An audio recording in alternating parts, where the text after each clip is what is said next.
Hello and welcome to another episode of Healthy Living. I am Lillian Ambi.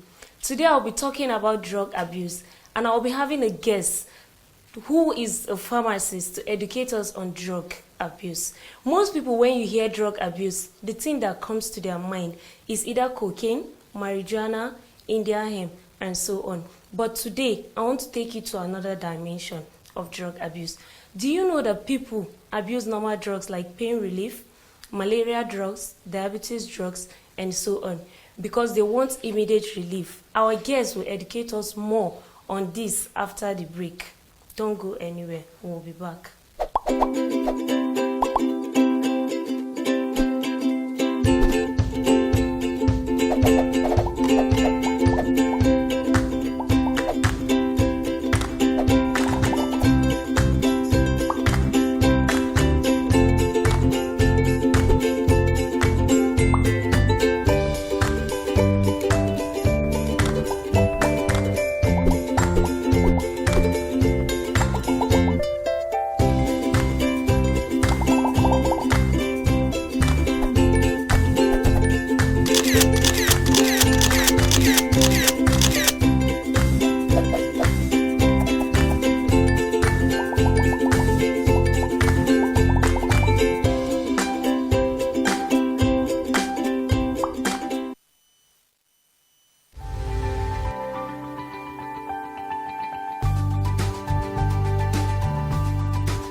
Welcome back from that break.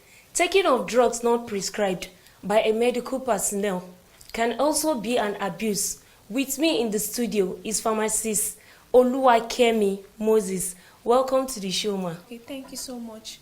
From the word drug can be any substance, either a chemical that is taken that is meant to give you a pharmacological effect. But when a drug is now abused, it becomes when you are using a drug for what is not recommended for. But because of the beneficial aspect of that drug, you are using it. So drug abuse can be defined as taking a chemical or a drug for what is not recommended for. So anything that is taken out of the recommended purpose, it becomes an abuse. Okay. Thank you. Ma, is there any remedy for drug abuse? Well, as much as possible, we try to encourage people, we try to encourage patients not to abuse a drug. Because one thing, abusing a drug is a long thing, it's a long process. It takes a longer process for it to be reversed. But most time, patients that abuse drug, they put them in rehabilitation center for it to come. But some of the drugs have some reversal agents, but not all. But as much as possible, we prefer a preventive measure rather than, we prefer you not to go into abusing a drug rather than looking for a way out. Okay, ma, can you cite example, like what are the most commonly used drugs? Okay, thank you so much. Well, the most commonly used drugs that, apart from, as you stated earlier, when we talk about drug abuse, many people think, okay, it's cocaine, it's morphine or marijuana. But really, there are many drugs out there that are being abused. We call this drug over-the-counter drugs, OTC. Now, for this medication, these are drugs that you can easily go to a chemist, not even a pharmacy. You can go to a chemist or even a pharmacy to get it without your doctor's prescription. So in such cases, we have like paracetamol, which is our acetaminophen, that's the active ingredient contained in that drug. And most often, we've gotten feedback, many people abuse this drug because they feel it is paracetamol. But sincerely saying, paracetamol has a lot of damage on the body, especially the liver. So some would say, okay, what works for me is I have to take 3 tablets, which is 150 milligram at a go. And the recommended dose should be 1 gram 3 times daily, which is 2 tablets 3 times daily. But when you now move on to saying, for me, what works most for me is when I take 4. Some will say I take 4 and it gives me the work. what you are doing is that you are damaging your liver, because what happened to the drugs when it gets into the body, it undergo a lot of metabolism, and undergoing metabolism, it has to do with the liver. It works on the liver. The liver has to break it down. So when you're now overloading your liver, it gets to a time it's undergo, you start having what we call renal damage. So as much as possible, paracetamol is one of the drugs people don't really think it's an abuse, but really it is. Tramadol is a pain relief, and it's what we call is an opioid. But these categories of drug, they act on the central nervous system, the brain. So many people, because of the because of some other effect tramadol poses to the body, you have a lot of people that have abused tramadol a lot. Some can even go violent in getting tramadol. They come to the pharmacy and they're like, I need this drug. And when you tell them, it's always easy for you to recognize somebody that have abused a drug. They have this behavioral way. I need tramadol. I just want tramadol. You'll be like, sorry, we don't have tramadol. Okay, can I give you something else? Like, no, I want tramadol. So it's written all over them that this drug has been abused, and they are having challenge with what we call physical dependency. They're already dependent on it. They can't just do without the drug. That's another one. Then we also have cough syrup. Now, in some of this cough syrup, we have an active ingredient we call dextromethorphan, thereabout. So in that active ingredient, what it does also is that it acts on it's a psychoactive. It acts on the brain. So many people, this active ingredient is normally meant to help with cough when you use the drug. But I don't know how they used to discover some of this. They tend to abuse some of these drugs. How does the government contribute to the control or prevention of drug abuse? Wow, the government, how do they contribute? Well, I think starting with the government, we have a lot of policy. Okay, let's say for paracetamol, I don't think the government can really do anything about paracetamol or some over-the-counter drugs, because they are over-the-counter drugs. So you don't need any prescription, any legal writing or any prescription, any authorized writing from a doctor before you purchase these drugs. So I think more education should still be on some of these drugs when we enlighten people about, even the pharmacy.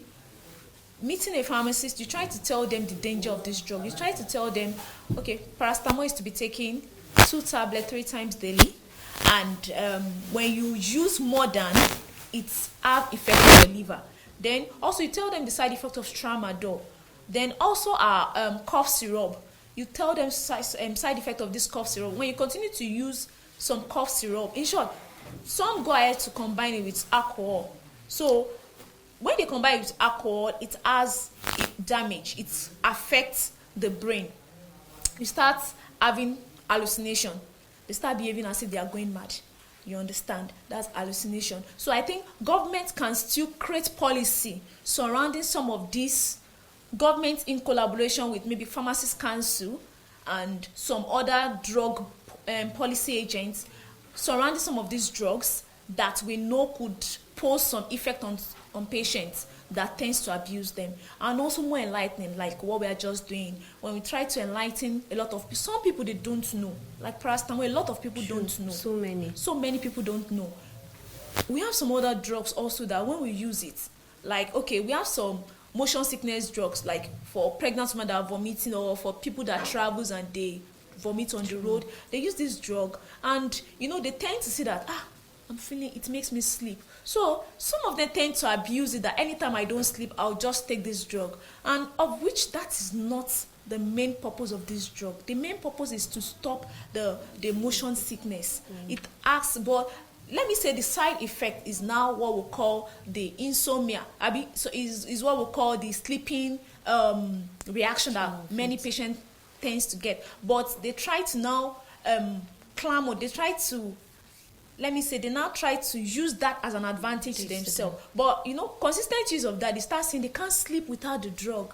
So as much as possible, try to create policy surrounding some of these drugs, then enlighten patients on some of these drugs, that this is what it does. When you use this in excess, it's damage your liver, like paracetamol. When you use cough syrup in excess, you start hallucinating, you start behaving as if you are running mad. Exactly. So, thank you. Ma, is there any stage, like stages in drug abuse? Like, are they in stages? Yes, they are in stages. You know, as I've said, Rome was not built in a day. It starts gradually. You can just say, okay, this cough syrup, wow, it's making me to sleep. I feel high. I feel excited when I use this drug.